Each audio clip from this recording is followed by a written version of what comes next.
Daniel Harper here. Something just happened in the House of Representatives that was supposed to be impossible. 6 Republicans walked onto the House floor and voted against Donald Trump's signature tariff policy, while he was actively threatening them in real time. Not behind closed doors, not anonymously, publicly. This wasn't symbolic. This wasn't procedural theater. This was the first formal rejection of Trump's trade war by members of his own party, and it sends a message far beyond one vote. Tonight, we're breaking down who defected, why they did it, what it says about the political pressure building inside the GOP, and why this moment may mark the beginning of the end for Trump's Canada tariff strategy.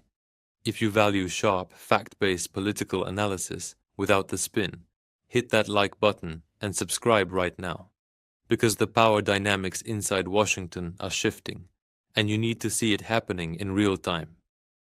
Let's get into it. Trump's Canada tariffs blocked in House vote by his own party members.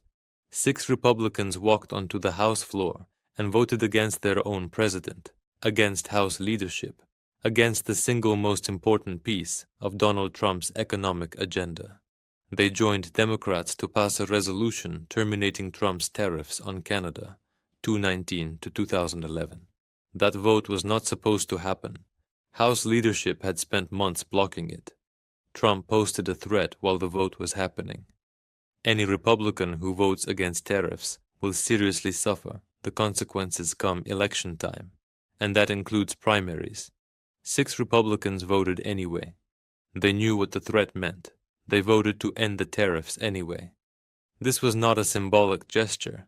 This was the first time the House of Representatives formally rejected Trump's trade war.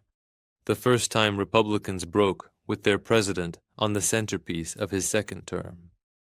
And the reason they did it tells you everything about what Trump's Canada tariffs have actually done to American workers, American farmers, and American businesses. Today, we are showing you who these 6 Republicans are, why they defied Trump, what their constituents told them that made them willing to face a primary challenge, and why this vote, even though Trump can veto, it marks the moment Trump's tariff strategy lost the support of his own party. But before we dive into this story, if you appreciate in-depth analysis like this, hit that like button and subscribe to stay informed on the stories that truly matter. So, how it started.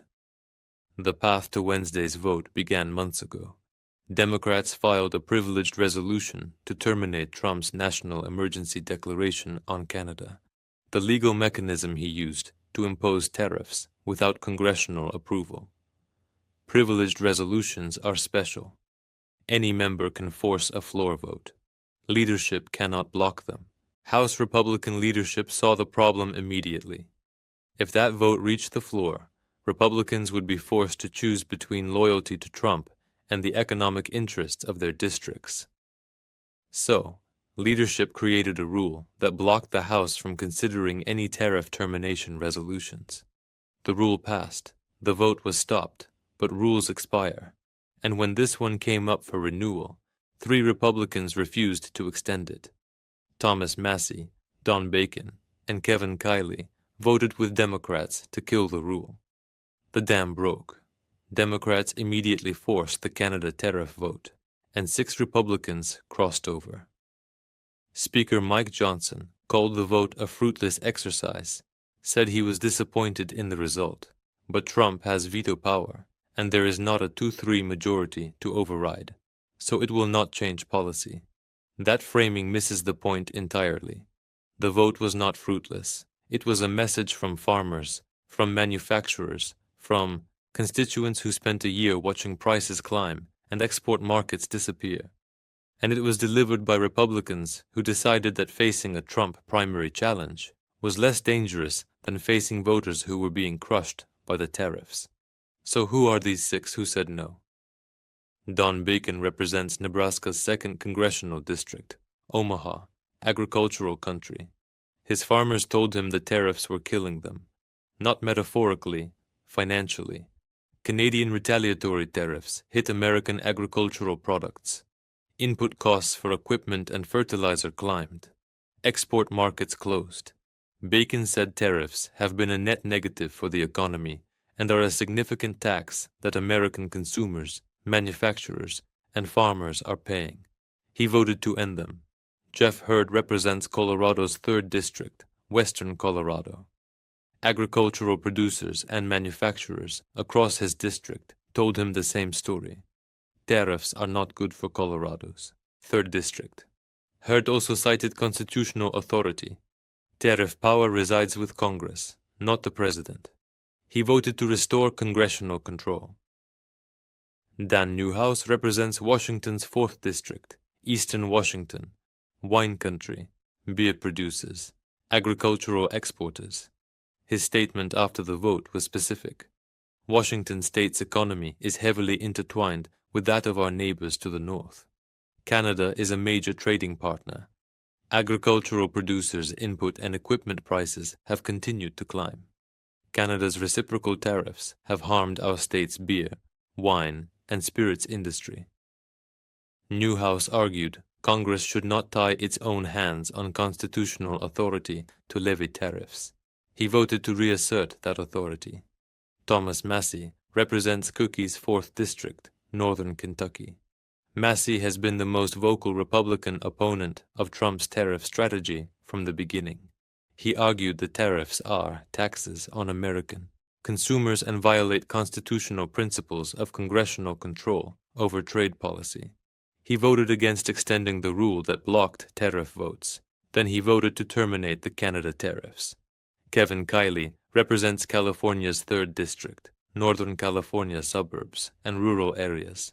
Kiley told CBS News after the Tuesday vote that leadership's attempt to block tariff votes was taking power away from members. He called it a big problem. Article 1 of the Constitution gives tariff authority to Congress. Kiley said it is important in the system of checks and balances that the House protects the powers that belong to its branch of government. He voted to reclaim that power. Brian Fitzpatrick represents Pennsylvania's 1st District, Bucks County, suburban Philadelphia. Fitzpatrick has a history of supporting bipartisan legislation. He has voted with Democrats on congressional stock trading bans and health care subsidies under the Affordable Care Act. His vote against the Canada tariffs fit that pattern. He joined Democrats without issuing a lengthy public explanation. The vote spoke for itself. There is another dimension to this vote that most coverage is missing. 3 of the 6 Republicans who voted against the tariffs explicitly cited constitutional grounds. Jeff Hurd said tariff authority resides with Congress. Dan Newhouse said Congress should not tie its own hands on constitutional authority to levy tariffs. Kevin Kiley argued that Article 1 gives this power to the House, and protecting congressional powers is important in the system of checks and balances. This is not abstract legal theory. It is about how Trump imposed these tariffs in the first place. He did not ask Congress for permission. He declared a national emergency under the International Emergency Economic Powers Act. That law gives the president extraordinary authority to regulate commerce during national emergencies. Trump claimed the flow of fentanyl from Canada constituted a national emergency, threatening the United States. Then he used that emergency declaration to impose tariffs without a congressional vote. The problem is that fentanyl is not actually flowing from Canada in quantities that justify a national emergency. The vast majority of fentanyl enters the United States through the southern border, not the northern border. Trump's emergency declaration was a legal fiction designed to bypass Congress, and it worked until Wednesday. When Republicans vote to terminate the national emergency, they are not just opposing tariffs. They are reasserting congressional authority over trade policy. They are saying the president cannot invent an emergency to seize powers that the Constitution gives to Congress. That argument resonates with constitutional conservatives who spent years criticizing President Obama for executive overreach. Now they are facing the same issue with a Republican president, and some of them are choosing the Constitution over party loyalty.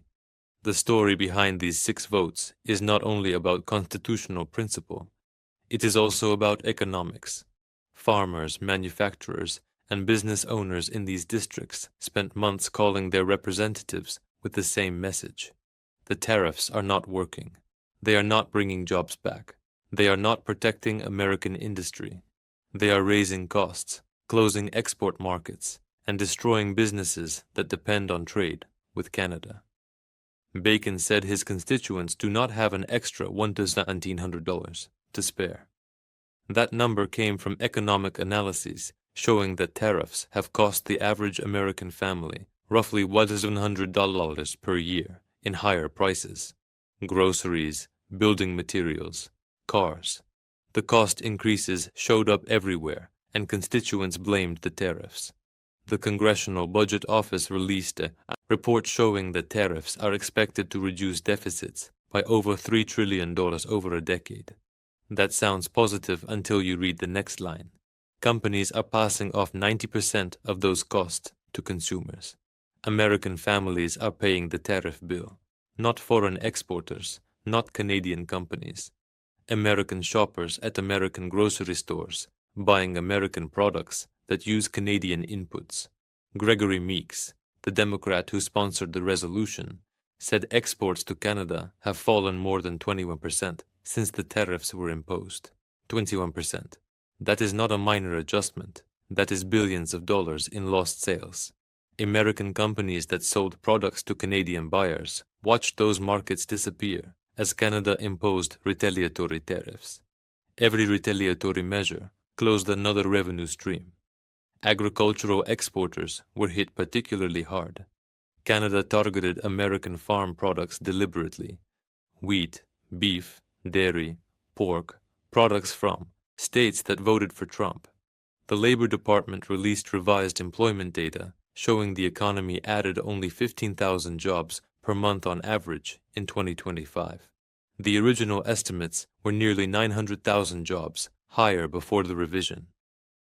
That revision happened because the tariff-driven economic uncertainty was depressing hiring. Employers do not add jobs when they cannot predict costs 6 months out. Wells Fargo economist Sarah House said there are not as many job openings as there used to be. Workers do not have the bargaining power they previously had to command higher wages. The tariffs created economic stagnation, disguised as stability. The business community told Republicans the same story. Economic uncertainty created by the tariff war was preventing investment. Companies did not know whether to build new facilities or hire workers because they could not predict what trade policy would look like in 6 months. Republicans from districts with significant trade exposure to Canada heard this message constantly. Town halls, constituent calls, Chamber of Commerce meetings, end the tariffs, or we will find someone who will. Wednesday's House vote was not the first time Republicans broke with Trump on Canada tariffs. The Senate passed a similar resolution last April. 4 Republicans joined all Democrats. Mitch McConnell of Kentucky, Rand Paul of Kentucky, Susan Collins of Maine, Lisa Murkowski of Alaska. McConnell's vote was particularly significant. The Senate Republican leader had spent decades supporting free trade and opposing tariffs. He called Trump's tariff strategy economically damaging and constitutionally questionable. McConnell rarely breaks with Republican presidents publicly. His vote signaled that opposition to the tariffs ran deeper in the Senate GOP than most people realized. The Senate resolution passed with a simple majority. The House resolution will go to the Senate next. It is expected to pass again. Trump's Truth Social post during the vote was designed to intimidate. Any Republican who votes against tariffs will seriously suffer the consequences come election time, and that includes primaries. 6 Republicans looked at that threat and voted against the tariffs. Anyway, that decision reveals something important about where Trump's political power actually is. These members calculated that a Trump-backed primary challenger was a smaller threat than angry constituents crushed by tariff costs. That calculation would not have made sense 2 years ago, but the political environment has shifted. Inflation is still elevated. Economic growth is sluggish. The job market is softening. Republicans in swing districts are now more afraid of general election voters than Trump primary them. That is a fundamental shift in the party's power dynamics. Bacon said earlier in the day that as many as 30 Republicans might vote to terminate the tariffs. The final number was 6. Leadership and the White House mounted an aggressive pressure campaign. It worked on most Republicans, but it did not work on everyone. And that is the story. Speaker Johnson is technically correct. The resolution will not change policy. Trump will veto it. But Johnson's framing misses what actually happened. The House, controlled by Trump's own party, formally rejected the trade policy Trump calls the cornerstone of his economic agenda. That has never happened before. Not on immigration, not on taxes, not on any issue. Republicans fell in line until now. Democrats have unlocked the procedural mechanism to force tariff votes. They are planning votes on Trump's tariffs on Mexico and his Liberation Day. Tariffs. Every vote will force more Republicans to choose between Trump and their districts. Every vote will produce more defections. The vote also changes trade negotiations. Canada and Mexico now know Trump's tariff threats lack unanimous support in his own party that weakens his negotiating position. Republican pressure to end tariffs will grow. The longer they stay, the more Republicans will break ranks. From Ottawa's perspective, Wednesday's vote is validation. Mark Carney has spent a year arguing that Trump's tariff strategy would eventually collapse under its own contradictions, that American businesses, farmers, and workers would turn against the tariffs once the costs became clear, that Republicans in competitive districts would face a choice between loyalty to Trump and loyalty to their constituents. Wednesday's vote proved Carney right, not completely. 6 Republicans is not a majority, but 6 Republicans breaking with Trump on his signature economic policy is 6 more than anyone expected a year ago, and the direction matters more than the current count. Canada's strategy since the tariffs began has been to absorb the economic pain, impose targeted retaliation, and wait for American political support for the tariffs to erode. The retaliatory tariffs targeted products from states and districts that voted for Trump. Canadian consumers boycotted American goods. Canadian businesses shifted supply chains away from American suppliers. Every move was designed to create political pressure inside the United States to end the trade war. Wednesday's vote is evidence that strategy is working. The pressure is building. Republicans are starting to break, and the longer the tariffs remain in place, the more pressure accumulates. Carney does not need the House to override Trump's veto. He just needs Republicans to keep defecting, because every defection weakens Trump's position in the trade negotiations that are coming later this year. The United States-Mexico-Canada agreement comes up for review later in 2026. That is where this trade war gets resolved or escalates further. And Canada is walking into those negotiations with proof that Trump's own party is turning against him on tariffs. The House resolution now goes to the Senate. It will pass. 4 Republican senators voted for a similar resolution last year. McConnell, Paul, Collins, and Mouski are all expected to vote the same way again. The resolution only needs a simple majority in the Senate. It will get one. Then it goes to Trump's desk. He will veto it. The White House has already made that clear. Trump sees the Canada tariffs as non-negotiable. They are the foundation of his trade strategy. If he backs down on Canada, every other country will demand the same treatment. So, he will veto. The House will then vote on whether to override the veto that requires a 2-3 majority. The House does not have it. Wednesday's vote was 219 to 211, nowhere close to 2-3. The override will fail. The tariffs will remain in place. But here is what changes. Democrats now have a template. They forced one tariff vote. They will force more. Gregory Meek said he plans to force a vote on overturning Trump's tariffs on Mexico. Other Democrats are preparing resolutions on the Liberation Day tariffs that hit Europe, Asia, and Latin America simultaneously. Every vote will force Republicans to choose. Every vote will produce more defections. Every vote will weaken Trump's political position, even if the policy does not change.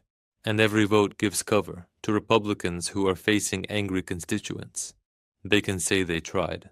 They voted against the tariffs. Trump vetoed. Not their fault. That political cover matters in an election year. It matters even more in swing districts where voters are blaming Republicans for high prices. The political pressure is only moving in one direction. More Republicans will break with Trump on tariffs, not fewer, because the economic damage is not going away. Prices are not coming down, export markets are not reopening, and voters are not forgetting who imposed these tariffs in the first place. That is leverage, and Canada knows how to use.